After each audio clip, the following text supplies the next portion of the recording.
नमस्कार, मैं कविता आज आप लोगों के लिए लेके आई हूँ फिर नई कहानी इसी पॉजिटिव सीरीज़ में। और आइए आज हम कुछ नया सीखते हैं और नया सीख के इसे अपने जीवन में उतारते हैं। एक छोटी सी कहानी है रामू की। रामू अपने कमरे में गहरी नींद सो रहा था। कमरे में शांत वातावरण और घड़ी के टिक टिक की आवाज़ गूंज रही थी। टेबल पर रखी घड़ी सुई जैसे छोटी सुई से आकर मिली हो और उसने पूछा, कैसी हो बहन? तब छोटी सुई ने बड़ी सुई को जवाब दिया, ठीक हो बहू। अंगड़ाई लेकर छोटी सुई बोली, मैं तो चलते चलते थक आ गई हूँ। एक पल के लिए भी मुझे आराम नहीं मिलता। एक ही दायरे में घूमते घूमते ऊब सी गई हूँ। इस हमसे अच्छा तो ये रामू का कुत्ता है जो कम से कम आराम तो कर रहा है। तुम ठीक कहती हो बहन, रामू को ही देखो कैसे घोड़े बेचकर सो रहा है। जब यह अलार्म बजेगा तब वो उठेगा। हाँ बहन, क्यों ना आज हम चलना ही बंद कर दें।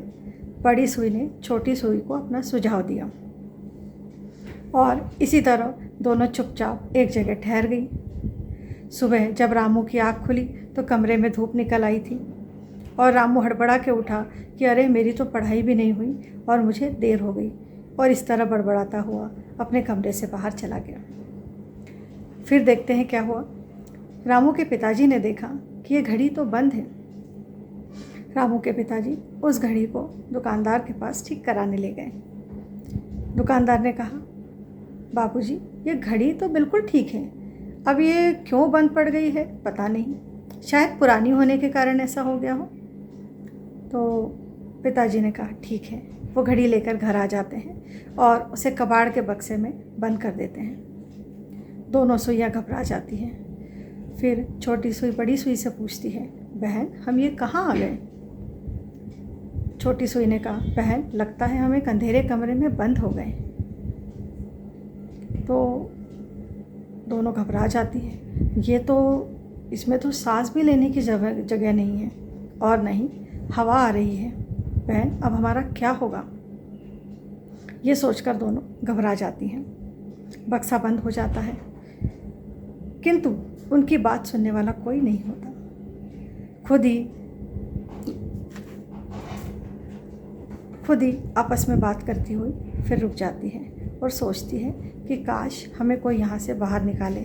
तब वो उस पल को याद करती है कि बहन हम किस तरह रामू के टेबल पे इतराती हुई हवादार कमरे में बैठती थी।